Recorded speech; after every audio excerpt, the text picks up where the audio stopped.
Good morning, मी मनाली. आपण पाहताय नमस्ते महाराष्ट्र. दिवसभरातल्या या आज सगळ्या महत्त्वाच्या घडामोडी आपण या बुलेटिनमध्ये पाहणार आहोत. मात्र सुरुवात एका ब्रेकिंग बातमीनं करणार आहोत आणि बातमी आहे दिल्लीतली. दिल्लीमध्ये आज पुन्हा एकदा अग्नितांडव पाहायला मिळालेलं, कारण लाकडाच्या दुकानांना तिथं आग लागलेली आहे. आत्ताची ही पहाटेची सगळ्यात महत्त्वाची आजची बातमी आता पाहतोय ती म्हणजे दिल्लीमध्ये पुन्हा एकदा आगीचा भडका उडालेला आहे. तर घटनास्थळी 21 अग्निशमन दलाच्या गाड्या दाखल आहेत. आगीचं कारण अद्याप अस्पष्ट आहे, मात्र आग विझवण्याचे प्रयत्न सुरू आहेत. याविषयी अधिक माहिती घेऊयात. आमचे प्रतिनिधी प्रशांत लीला रामदास आपल्यासोबत आहे. प्रशांत, आग विझवण्यात यश आलंय का? काय माहिती मिळाली आहे?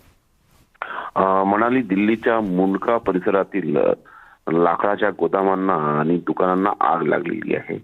आगीचं कारण अजून अद्याप स्पष्ट नाही आहे. घटनास्थळावरती 20 पेक्षा जास्त आगीचे बंब आहेत आणि अग्निशमन दलाच्या वतीने शर्थीचे प्रयत्न सुरू आहे की लवकरात लवकर ही आग विझवावी. आणि महत्वाचं म्हणजे ज्या पद्धतीनं गेल्या काही दिवसापासून दिल्लीत आगीच्या घटना घडत आहे, एकतर दिल्लीमध्ये थंड वातावरण आहे आणि त्यातूनच एकतर शॉर्ट सर्किट किंवा ज्या पद्धतीनं थंडीपासून वाचवण्याकरता लोक शेकोटी पेटत आहेत, त्यातूनही तर आग लागली नाही आहे हे देखील पाहणं महत्त्वाचं ठरणार आहे. पण या आगीच्या घटनेमध्ये कोणी अडकलेलं आहे असा स्पष्ट त्यांनी सांगितलं आहे अग्निशमन दलाने की कोणीही अटकल्याचं वाटत नाहीये, कारण की हे गोदाम आणि दुकान आहे. म्हणाली प्रशांत, या संपूर्ण माहितीबद्दल धन्यवाद. तर आपण पाहतोय दिल्लीत पुन्हा एकदा आगीचं सत्र पाहायला मिळालंय. मुंडका भागामध्ये भीषण आग लागलेली आहे आणि 21 अग्निशमन दलाच्या गाड्या घटनास्थळी दाखल असून आग विझवण्याचे प्रयत्न त्या ठिकाणी सुरू आहेत. याविषयीचे सगळे अपडेट्स आम्ही तुमच्यापर्यंत पोहोचवत राहणार आहोत. वळूयात पुढच्या एका महत्त्वाच्या बातमीकडे, ती म्हणजे उस्मानाबादमध्ये वाळू माफियाचा पुन्हा एकदा उच्छाद आहे. बेकायदेशीररित्या चालणाऱ्या वाळू उपसावर कारवाई करण्यास गेलेल्या तहसीलदाराच्या अंगावर ट्रॅक्टर चढवलेला आहे. तहसीलदार अनिल हेळकर जखमी असून बार्शीच्या खासगी रुग्णालयात उपचार सुरू आहेत. तर परंडा बोत्रा रोडवर सकाळी 5:30 वाजता ही घटना घडलेली आहे.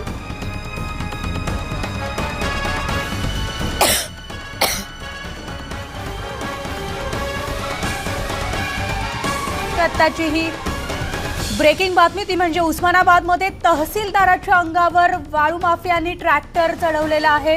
यामध्ये तहसीलदार जखमी झालेले असून त्यांच्यावर उपचार सुरू आहेत. कारवाई करण्यास तहसीलदार गेलेले असताना ही घटना घडलेली आहे. आपण अधिक माहिती घेणार आहोत. आमचे प्रतिनिधी बालाजी निफळ आपल्यासोबत आहेत. बालाजी, सध्या तहसीलदार अनिल हेळकर यांची प्रकृती कशी आहे आणि या कारवाई संदर्भात काय माहिती मिळाली आहे? आपण बघितलं मनाली, सकाळी 5:30 वाजताची घटना आहे. सीना नदीतून हा वाळूचा नेहमीप्रमाणे राजरोसपणे केला जातो. कधी प्रशासनानं याच्यावर कारवाई केली तर हा प्रकार देखील काही वाळू माफिया इथले करतात. मात्र आजचा जो प्रकार घडला आहे तो अत्यंत गंभीर आहे. सकाळी 5:30च्या सुमारास तहसीलदारांना 3 ट्रॅक्टर हे सीना नदीतून वाळू उपसा करून भोत्रा या पॉइंटला आले आहेत व त्या पॉइंटमध्ये ते वाळू धुवून घेत असल्याची माहिती प्राथमिक तिथल्या लोकांनी दिली व तहसीलदार आपल्या तलाट्यासह तिथं त्या याच्यावरती कारवाई करण्यासाठी गेले असता 2 जे तिथले वाळू ठेकेदार आहेत त्यांच्यात आणि तहसीलदार यांच्यामध्ये बाचाबाची झाली.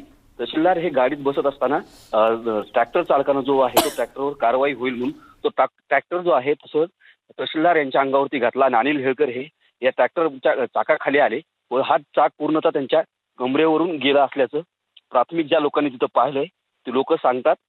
तहसीलदार यांना जगदाळे मामा रुग्णालयात बार्शीच्या दाखल केलेला आहे.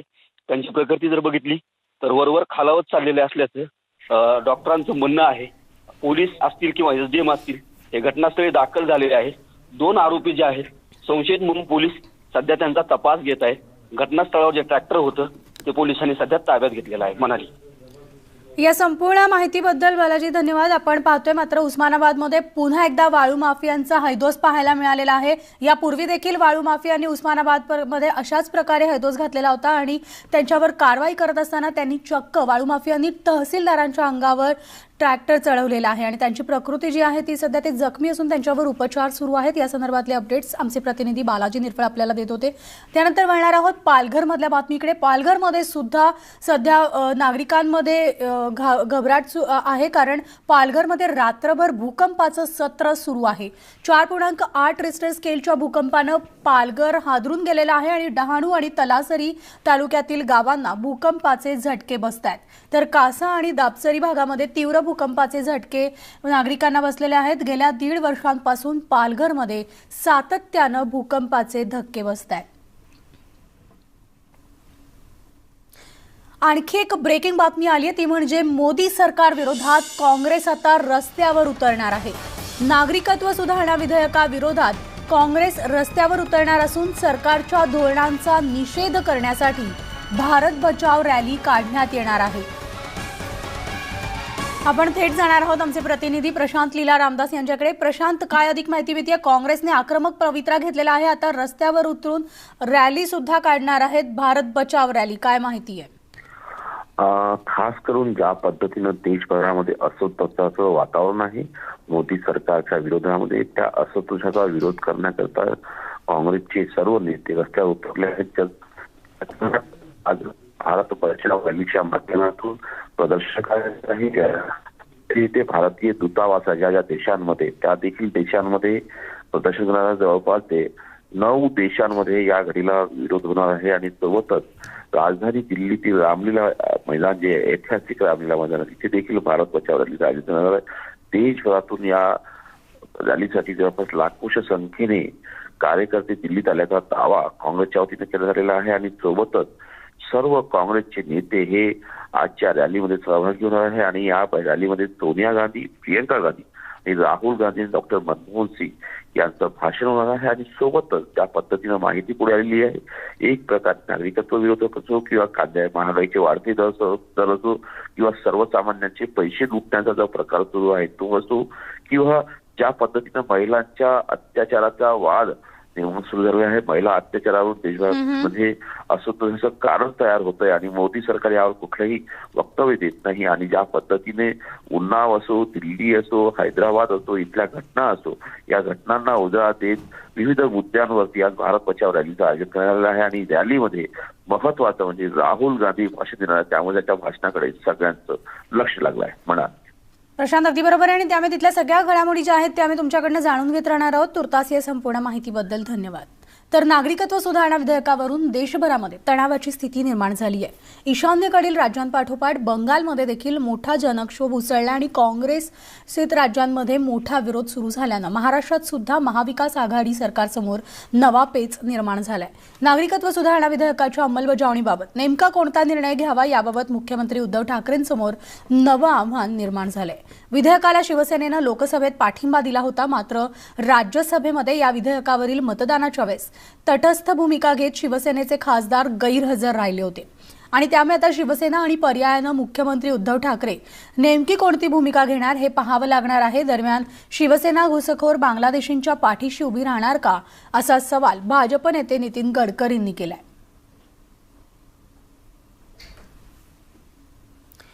राहुल गांधींनी झारखंडमध्ये वक्तव्याबाबत माफी मागण्यास नकार दिला। लोकसभेत राहुल गांधींच्या वक्तव्यावरून प्रचंड गदारोळ झाला। स्मृती इराणींनी राहुल गांधींवर जोरदार हल्ला चढवला, तर राहुल गांधींनी सुद्धा पंतप्रधान नरेंद्र मोदींचा जुना व्हिडिओ ट्विट करून भाजपला बॅकफूट जायला भाग पडले।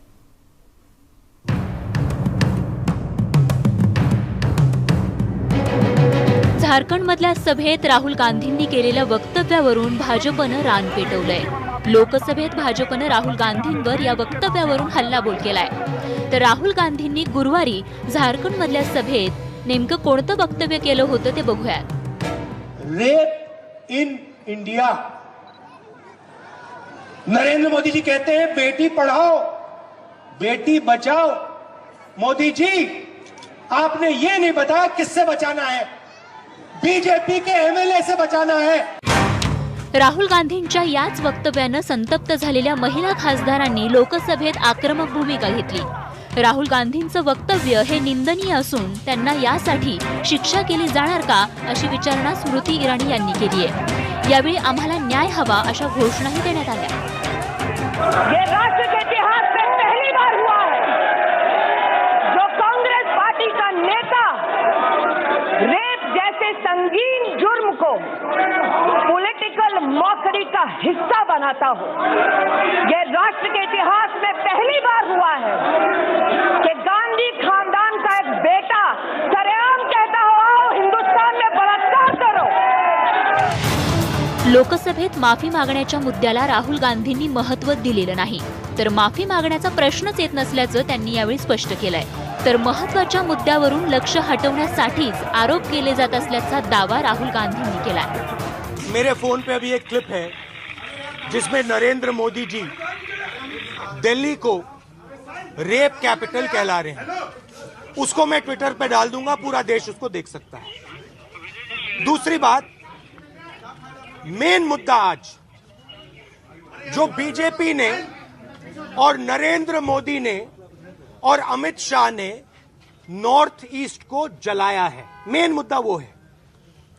अब ध्यान उस मुद्दे से हटाने के लिए नरेंद्र मोदी जी और बीजेपी मेरे ऊपर ये बोल रहे हैं। राहुल गांधींनी पंतप्रधान नरेंद्र मोदींच्या भाषणाची जुनी क्लिप ट्विट केली आहे, ज्या व्हिडिओमध्ये नरेंद्र मोदी दिल्लीला रेप कॅपिटल असं संबोधित करताना दिसताय। आप दिल्ली को जिस प्रकार से रेप कैपिटल बना दिया है और उसके कारण पूरी दुनिया में हिंदुस्तान की बेइज्जती हो रही है, और आपके पास मां बहनों की सुरक्षा के लिए न कोई योजना है, न आप में कोई दम है, न आप इसके लिए कुछ कर सकते हैं। इतना ही नहीं, आप विपक्ष के नेताओं पर गालियां दे रहे हो, झूठे आरोप लगा रहे हो। देशातल्या अनेक भागांमध्ये महिलांवर अत्याचार होत असताना नेते मात्र त्यावर पोट तिडकीनं बोलण्याऐवजी एकमेकांवर आरोप करून राजकीय फायदा घेण्याचा प्रयत्न करतायत। त्यामुळे ही बाब संवेदनशील नागरिकांच्या मनाला बोचणारी आहे। Bureau report, news 18 Lokmat. आणि यानंतर बातमी आहे ती म्हणजे पंकजा मुंडे यांच्या गोपीनाथ गडावर सुरू झालेल्या मेळाव्यानंतर भाजपमध्ये आरोप प्रत्यारोपाचं राजकारण सुरू झालं। गोपीनाथ गडावरून पंकजा मुंडे यांनी खदखत व्यक्त केल्यानंतर त्यावर भाजपमधून तीव्र प्रतिक्रिया उमटली। संजय काकडेंनी पंकजा मुंडेंनी अशा पद्धतीनं टीका करण्यास नको होती असं म्हटलंय। काल ज्या पंकजा मुंडेंनी स्टेटमेंट दिलं ते खरंच कुठेतरी भारतीय जनता पक्षाच्या खऱ्या आणि सच्च्या कार्यकर्त्यांना दुखवणारं होतं ते। कारण त्यांनी जे स्टेटमेंट दिलं ते स्टेटमेंट कृतीत जर त्यांनी मागच्या 5 वर्षात आणलं असतं तर त्यांचं नक्कीच 1 लाख मताधिक्याने त्यांचा विजय झाला असता। कृतीत आणलंच नाही त्यांनी। जे काल वक्तव्य केले त्यांनी समाजाबद्दल, अनेक समाजाबद्दल, त्या समाजाबद्दल वक्तव्य त्यांनी 5 वर्षापूर्वी करायला हवं होतं। आणि संपूर्ण जो काही कालचा त्यांचा डायलॉग्स होता जनतेबरोबर, तिथल्या कार्यकर्त्यांबरोबर, तो अंमलात 5 वर्षात का नाही आणलं हेच मला त्यांना विचारायचं आहे। पण तुम्हाला तुमचा मतदारसंघ जर सांभाळता येत नाही तर महाराष्ट्र काय तुम्ही फिरणार आणि काय करणार, दिवे लावणार? तुमचा मतदारसंघ तुम्हाला सांभाळता येत नाही, ज्याला आपला मतदारसंघ सांभाळता येत नाही त्या व्यक्तीने आता पक्ष मी वाढवेल, पक्ष हे करेल, पक्ष ते करेल किंवा पक्षाने कारवाई करावी या गोष्टीचे उपद्व्यापी वक्तव्य करणे गरजेचं नव्हतं काल वास्तविक। कार्यकर्ते, नेते असतील, कधी कुणाला जवळ तिने केलं नाही आणि आता ते रूपांतर जातीवातीचं राजकारण तिने लोकल लेवलला केल्यामुळे तिचा पराभव झालेला आहे, दुर्लक्षामुळे पराभव झालेला आहे। आणि आता एखाद्या नेत्याबद्दल खापर पुढून ते पराजय दुसऱ्यावरती माथी कसा मारायचा आणि आपण कसं सुखरूप बाहेर पडायचं हे षडयंत्र आहे एक प्रकारचं। आणि पक्षालाही त्यातून ब्लॅकमेल करायचं आणि काहीतरी पत्रात पाडून घ्यायचं, हे पूर्वीपासूनची प्रथा आहे त्यांची। काल ज्या पंकजा मुंडेंनी स्टेटमेंट दिलं ते खरंच कुठेतरी भारतीय जनता पक्षाच्या खऱ्या आणि सच्च्या कार्यकर्त्यांना दुखवणारं होतं ते। कारण त्यांनी जे स्टेटमेंट दिलं ते स्टेटमेंट कृतीत जर त्यांनी मागच्या 5 वर्षात आणलं असतं तर त्यांचं नक्कीच 1 लाख मताधिक्याने त्यांचा विजय झाला असता. 5 वर्ष तुमच्यावर 2 महत्त्वाची खाती होती आणि एवढं असताना तुम्हाला तुमचा मतदारसंघ जर सांभाळता येत नाही तर महाराष्ट्र काय तुम्ही फिरणार आणि काय करणार, दिवे लावणार? एकतर ते भारतीय जनता पार्टीच्या पक्षाशी त्याचा काहीही संबंध नाही. भारतीय जनता पार्टीच्या पक्षामधील कुठल्याही कार्यकर्त्यांपासून ते वरपर्यंतच्या कुठल्याही नेतृत्वाचं ते म्हणणं नाही आहे. त्यामुळे त्यांनी जे वक्तव्य केलं हे त्यांचं वैयक्तिक आहे. अशी काही वक्तव्य करून किंवा असं काही करून कुठल्या शक्ती कार्यरत आहेत का की भारतीय जनता पार्टीचं दुभाजन व्हावं आणि जसं आत्ता भारतीय जनता पार्टीच्या विरुद्ध सगळे पार्टी उभ्या राहिल्यात तर त्या पार्टींना ह्याच्यामधनं बळ मिळावं असा काही प्लॅन आखला जातोय का याची शंका आली आणि म्हणून मी ह्या वक्तव्याचा समाचार घेण्यासाठी इथे आले. त्या वक्तव्याचं मला नाही वाटत की निषेध करणं आणि ॲक्सेप्ट करणं ह्याच्यात काही फरक आहे. तर आता नागपूरच्या हिवाळी अधिवेशनामध्ये राजकीय भूकंप होण्याचा इतिहास जो आहे तो होणार आहे. त्यामुळे यावेळी देखील राजकीय भूकंप होईल असं राज्याचे सार्वजनिक बांधकाम मंत्री नितीन राऊत यांनी सांगितलं. मागील 5 वर्षामध्ये राज्यामध्ये ओबीसीची अनेक आंदोलनं झालीत, अनेक संमेलनं झालीत, ओबीसींचे अनेक प्रश्न त्या ठिकाणी मांडण्यात आले, परंतु सरकार पक्ष म्हणून त्यांना उचित न्याय त्या ठिकाणी मिळालेला नाही. ते अत्यंत असमाधानी आहेत. या उलट मागच्या विधानसभा निवडणुकीमध्ये ओबीसीच्या नेत्यांना भारतीय जनता पक्षांनी टार्गेट केलं आणि टार्गेट करून त्यांना पराभूत करण्याचं काम केलं. त्यामुळे सुद्धा ते अस्वस्थ झालेले आहेत. मला असं वाटतं की भारतीय जनता पक्षापासून बहुजन समाजाच्या नेत्यांचा उत्साह कमी झाला आहे. ते निरुत्साही झालेले आहेत आणि कुठेतरी आज खदखद सुरू झालेली आहे. आणि ब्रेकनंतर आपलं पुन्हा एकदा स्वागत. नवी मुंबईमधली आता एक ब्रेकिंग बातमी आली आहे, ती म्हणजे नवी मुंबई महापालिका आयुक्त अण्णासाहेब मिसाळ यांचा फतवा निघालेला आहे. बदलीसाठी अधिकारी कर्मचाऱ्यांनी राजकीय दबाव आणू नये असं त्यांनी म्हटलेलं आहे आणि दबाव आणल्यास संबंधितांवर कारवाई होणार असल्याचं सुद्धा म्हटलेलं आहे. आयुक्तांनी परिपत्रक काढून हे आदेश दिलेले आहेत. तर मलाईदार खात्यासाठी आयुक्तांवर राजकीय दबाव येत असल्याचं त्यांनी म्हटलेलं आहे. त्यामुळे नवी मुंबईच्या आयुक्तांनी बदलीसाठी हा नवा फतवा काढलेला आहे. आणि या संदर्भात अधिक माहिती घेऊयात. आमचे प्रतिनिधी विनय म्हात्रे आपल्यासोबत आहेत. विनय, आपण पाहतोय बदलीसाठी दबाव आणल्यास कारवाई होणार असल्याचं आयुक्तांनी म्हटलेलं आहे. मात्र खरं तर ही खूप गंभीर बाबच आहे.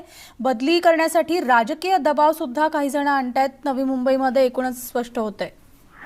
नक्कीच मला ज्या पद्धतीने मागचे काही 3 वर्षाचा काळ पाहिला तर पहिल्या तुकाराम मुंडे असताना राजकीय दबाव मात्र कर्मचाऱ्यांना किंवा अधिकाऱ्यांकडून आला नाही. तुकाराम मुंडे हे आपल्या पद्धतीने काम करत होते, राजकीय नेत्याला फारसं जवळ करत नव्हते. त्यानंतर तर 2 वर्षाचा काळ जर आपण पाहिलं तर डॉक्टर रामास्वामी होते, हे देखील राजकीय लोकांशी म्हणजे लोकप्रतिनिधीशी जुळून घेत होते, मात्र कोणाचाही दबाव घेत नव्हते. त्यानंतर आता मात्र 2 वर्षाच्या कालावधीनंतर आलेले अण्णासाहेब मिसाळ हे जरा थोडं सर्वसामान्य सगळ्या लोकांशी मिळतं जुळतं असतं. यांचा स्वभाव थोडासा मावळ आहे. त्याचबरोबर राजकीय नेत्यांना देखील किंवा लोकप्रतिनिधी देखील जुळून घेतात. हे सगळं पाहिल्यानंतर आता अण्णासाहेब मिसाळांवरती हा दबाव गेल्या काही महिन्यांपासून हा दबाव वाढत चाललेला आहे. राजकीय नेत्यांकडून, काही मंत्र्यांकडून अशा पद्धतीचे फोन देखील अण्णासाहेब मिसाळांना यायला सुरुवात झालेली आहे. आणि त्याचमुळे अण्णासाहेब मिसाळ यांनी आता हा फतवा काढलेला आहे की फक्त काही जे अधिकारी आहेत त्यांना मलाईदार जे खाते आहेत त्या खात्यांवरच आपली बदली व्हावी यासाठी हा दबाव आणला जात होता.